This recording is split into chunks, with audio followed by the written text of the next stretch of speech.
Selamat siang semuanya. Siang, Pak. Sudah lihat file yang saya kirimkan kemarin? Sudah. Sudah ada keputusan untuk vendor mana yang akan kita ambil? Kalau untuk saya sih belum ada keputusan ya Pak. Kan saya harus menilai sisi dari keuangannya seperti apa. Jangan sampai pada saat nanti kita sudah mengambil keputusan, malah kita jadi rugi. Mungkin hal yang lain ada pendapatnya masing-masing.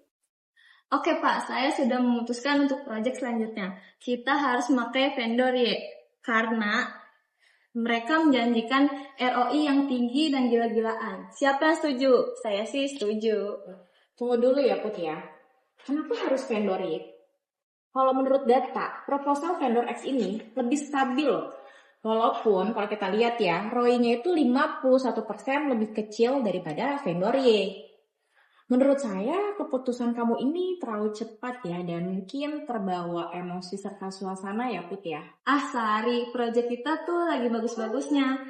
Aku lagi semangat-semangatnya. Kenapa kita nggak ngambil yang lebih ekstrim? Supaya pendapatan kita juga lebih besar. Kalian enak ya, bisa happy. Sedangkan saya, jangankan vendor Y.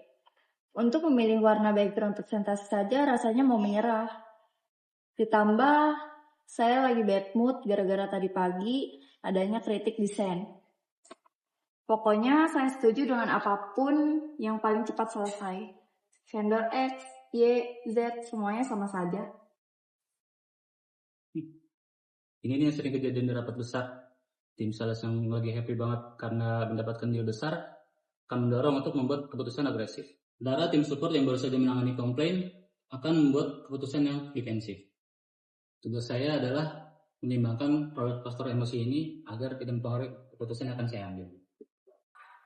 Intinya Put, karena suasana hati kamu sedang happy serta antusias, kamu jadi kurang teliti untuk menganalisis resiko pada vendor Y. Kamu melihat resiko hanya sebagai sebuah potensi atau sebuah peluang, bukan sebagai sebuah potensi kegagalan ataupun kerugian. Ya juga ya, ketika saya lagi happy, semua spreadsheet terlihat lebih menjanjikan. Saya fokus pada potensi, keuntungan yang maksimal, dan mengabaikan catatan laporan keuangan yang lainnya. Itu bias kognitif yang dipicu oleh emosi Put. Studi menunjukkan bahwa kebahagiaan mempengaruhi kemampuan kita dalam menganalisis detail. Sebaliknya, mood negatif membuat kita lebih fokus pada kerugian, sehingga kita lebih memilih opsi paling aman atau bahkan menunda keputusan. Jadi, kalau saya disuruh memilih pada saat bad mood, mungkin saya akan memilih software yang paling kuno dan aman. Padahal, software baru itu lebih efisien, karena pikiran saya saat itu hanya ingin meminimalkan masalah hari ini. Nah, benar banget nih. Saya tidak pernah mengambil keputusan budgeting tepat setelah adanya konflik atau selebrasi. Saya akan menunggu sampai level emosi kita semua normal, baru di situ saya akan memutuskan bagusnya bagaimana. Berarti mood yang optimal untuk pengambilan keputusan krusial adalah sadar, tapi tidak intens. Netralitas emosi harusnya menjadi dasar penilaian atau menjadi dasar KPI untuk pengambilan keputusan atau sebelum kita membuat keputusan bersama.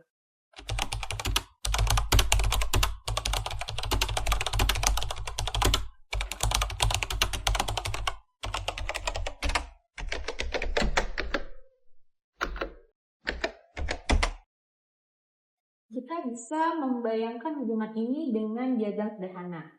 Pada intensitas emosi 0 atau netral, kualitas keputusan kita optimal. Pada intensitas tinggi, baik positif maupun negatif, kualitas keputusan kita menurun karena bias. Sebagai supervisor, saya punya 2 strategi anti emosi sebelum membuat keputusan besar.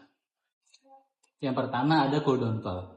Jadi, sebelum rapat penting, saya akan menelpon tim dan mewarnai mereka.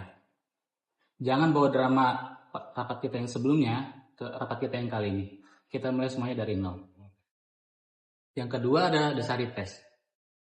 Saya akan meminta Sari untuk membuat slide-slide penting tentang resiko terburuk dari setiap opsi.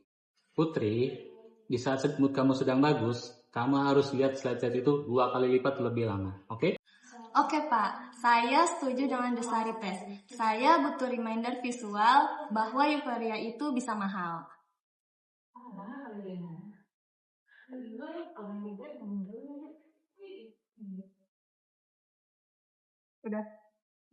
Tapi bagaimana jika mood negatif yang saya miliki membuat saya menolak ide bagus hanya karena saya sedang malas berurusan dengan perubahan? Lalu, bagaimana leader bisa memotivasi keputusan yang berani saat tim sedang down? Saya tidak memaksa, saya hanya mengubah framing. Saya tidak tanya apa resikonya.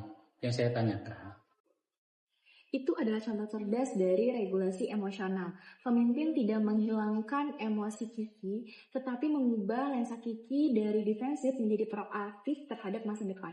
Hari ini saya belajar, ternyata euforiaku sama berbahayanya dengan bad moodnya Kiki. Mulai sekarang, aku akan menerapkan jeda emosional 10 menit sebelum menekan tombol submit ke proposal yang beresiko. Kepemimpinan emosional bukan hanya tentang menenangkan yang marah, tetapi juga mengontrol yang tahu senang. Data tetaplah harus menjadi raja untuk pengambilan keputusan yang tepat. tepat sekali. Keputusan organisasi yang cerdas adalah hasil dari emosi yang terkelola, bukan emosi yang ditekan. Jadi ingat, pemimpin yang efektif adalah pemimpin yang bisa membaca suhu emosi di dalam ruang rapat. Sebelum voting, pastikan tim Anda berada di zona emosi netral untuk akurasi optimal. Emosi bisa menjadi bahan bakar, tetapi jangan biarkan ia menjadi kemudi. Keputusan yang baik dimulai dari mood yang sehat. Terima kasih sudah menonton.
Dengan kesadaran diri ini, kita tidak hanya membuat keputusan yang lebih cerdas secara logis, tetapi juga keputusan yang lebih seimbang secara emosional.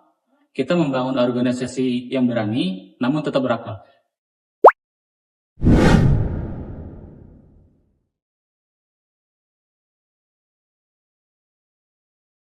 Mari bersama-sama ciptakan budaya organisasi di mana setiap keputusan diambil dengan kepala dingin, hati yang terbuka, dan semangat kolaborasi yang positif.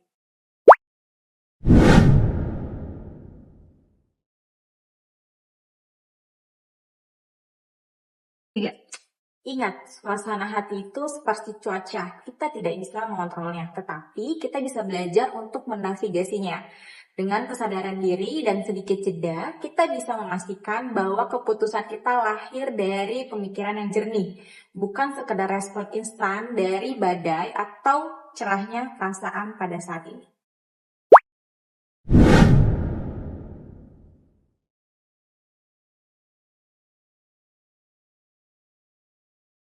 Setiap hari kita dihadapkan pada persimpangan jalan dalam organisasi.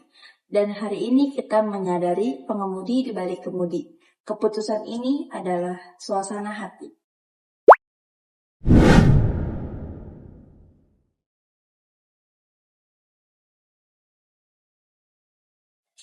Jadi teman-teman, kita sudah lihat bersama-sama betapa dinamisnya peran suasana hati dalam setiap pilihan yang kita buat.